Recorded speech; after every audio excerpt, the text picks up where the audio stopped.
এক নাম্বার থেকে শুরু করি। আসসালামু আলাইকুম, আমি শারমিন আক্তার। শারমিন ফাতিহা চ্যানেলে আপনাদেরকে আরও একবার জানাই স্বাগতম। কাছে কিংবা দূরে যে যেখানে আছেন, আশা করি সবাই ভালো আছেন। আমরাও আল্লাহর রহমতে ভালো আছি। আজকে ঘুম থেকে একটু ভোরবেলায় ওঠা হয়েছে, তো সকালবেলা উঠেই চা খেয়েছি আর সাথে 1 থেকে 2 পিস বিস্কিট খেয়ে নিয়েছি। এরপরে ভারী খাবার খাবো। এইটা যদিও দুধ চা, তবে কালারটা আসেনি। আমি একদমই কম লিকার দিয়ে দুধ চা খাচ্ছি। আর এইদিকে ফাতিহার বাবা ছাদের উপরে গিয়েছিল কাপড় দিয়ে আসতে। আর আমাদের যে আগের কাপড়গুলো ছিল, যে দেখে যে অনেকগুলো কাপড়ই পরে আছে। আজকে রান্না করব করলা দিয়ে রুই মাছ। তো দেখি কিরকম হয় করলা আর রুই মাছের ঝোল।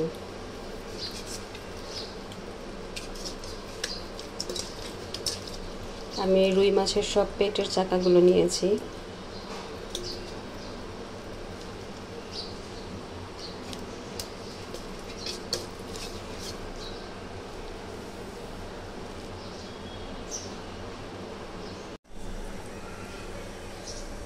বিসমিল্লাহির রহমানির রহিম।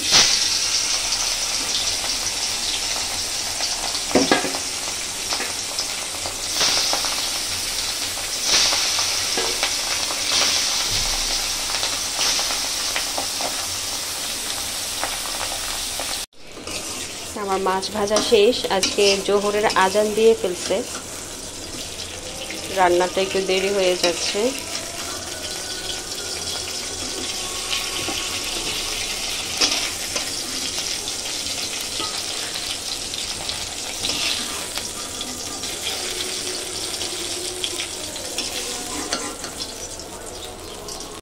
তো এই কড়াইতেই তেলের মধ্যেই আমি বরবটি ভাজিটা করে ফেলবো।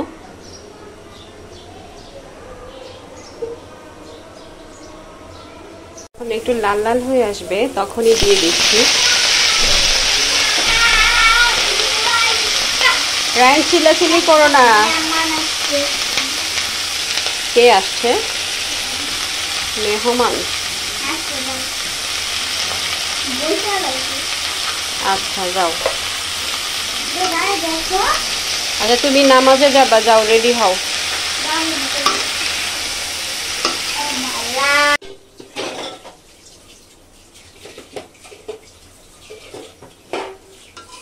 বরবটি ভাজিটা আমার এখন বেশি খাওয়া হয়, কেননা বরবটি আয়রনের ঘাটতি কমাতে সাহায্য করে।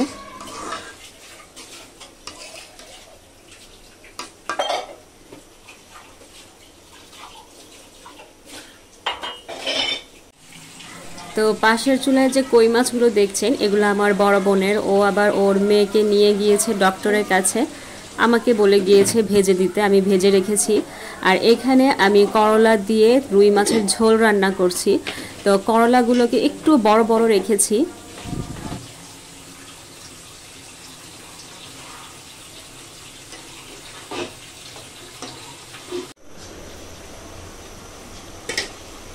প্রায় অর্ধেক সিদ্ধ হয়ে গেছে। আমি একটি টমেটো কেটে দিচ্ছি। আমি একটা নিলাম।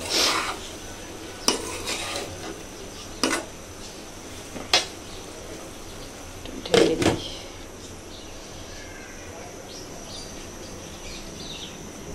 আর পেঁয়াজটা ভেজে নিয়েছি, আর এই জিরা বাটবো। মশলাগুলো করলা তরকারিতে দিয়ে দিব।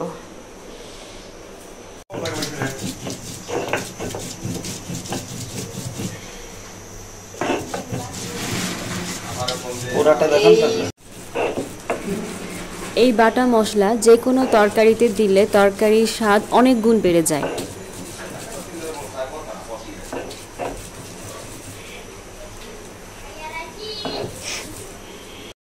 অনেকেই জানতে চায় যে আসলে বাটা মশলাগুলো কি কি। এখানে আমি পেঁয়াজ আর রসুন আগে সামান্য তেল দিয়ে ভেজে নিয়েছি, আর জিরা, কাঁচা জিরাটা আমি বেটে নিয়েছি। তো সমস্ত মশলাগুলো বেটে তারপরে যখন তরকারিটা হয়ে যাবে, ঝোলের উপরে দিয়ে দিব।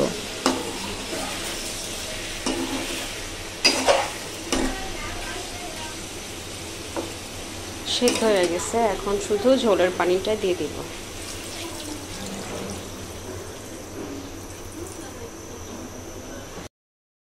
ঝোলের পানিটা একটু বলক আসলে আমি রুই মাছের চাকাগুলো দিয়ে দিচ্ছি, আর একটু আগেই দিচ্ছি যাতে করে ঝোলটা ভিতরে যায়। তো এই পর্যন্ত যারা আমার ভিডিও দেখছেন, ভিডিওর কোনো অংশ যদি ভালো লেগে যায় তাহলে প্লিজ একটি লাইক দিয়ে দিবেন এবং চ্যানেলটি সাবস্ক্রাইব করে পাশে থাকবেন। আর অলরেডি যারা করে দিয়েছেন তাদেরকে অসংখ্য ধন্যবাদ। মশলাটা যে বাইটে রাখছি ওই মশলাটা আমি দিয়ে দিচ্ছি।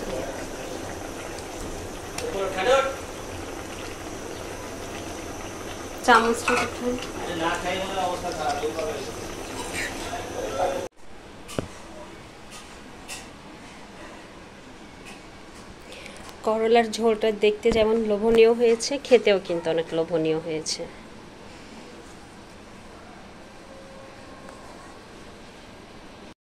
দুপুরে খাওয়া দাওয়া করার পর আমি একটু রেস্ট নিচ্ছি, কেননা আমার এখন রেস্ট নেওয়া খুবই জরুরি।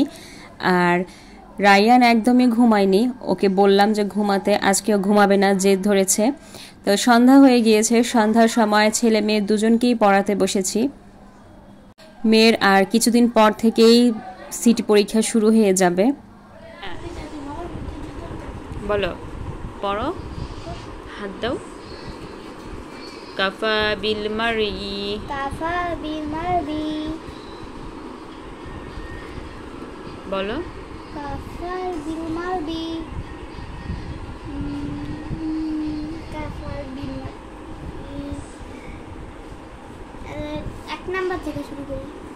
হ্যাঁ, এক নাম্বার থেকে, কয় নাম্বার থেকে? হাদিস শরীফ আকলিশ দিনাকা ইয়াফিকাল আমালুল করির। তোমার ইমানকে খাতির করো, অল্প আমল নাদাতে জন্য যথেষ্ট হইবে। 2 নাম্বার হাদিস শরীফ খয়রুকুম মান তাআল্লামাল কুরআনা ওয়াল্লামা। তোমাদের মধ্যে সর্বোত্তম যে। রায়ান বাসায় খুব বেশি পড়তে চায় না আমার কাছে, আর আমাকে বেশি ভয়ও পায় না। ওর বাবা যদি নিয়ে বসে তবে ভালোই পড়ে, আর মাদ্রাসায় যতটুকু পড়ে আরবি ততটুকুই আয়ত্তে রাখার চেষ্টা করে। আর ওর মুখের যে হাদিসগুলো আপনারা শুনলেন, ও হাদিস মাশাল্লাহ 1 থেকে প্রায় 15-16 পর্যন্ত শিখে ফেলেছে, কিন্তু ও হাদিসে মাসালায় নাম্বারটা কম পায় ওর মুখের জড়তার কারণে। তো একটু সবাই ওর জন্য দোয়া করবেন যাতে করে ওর মুখের জড়তাটা কেটে যায় আস্তে আস্তে, যেহেতু আমার খুব ইচ্ছা ওকে একজন কোরআনের হাফেজ বানাবো। তো সবাই দোয়া করবেন আর ভালো থাকবেন। আজকে এই পর্যন্তই, পরবর্তী ভিডিও দেখার অপেক্ষায় থাকবেন। আল্লাহ হাফেজ, আসসালামু আলাইকুম।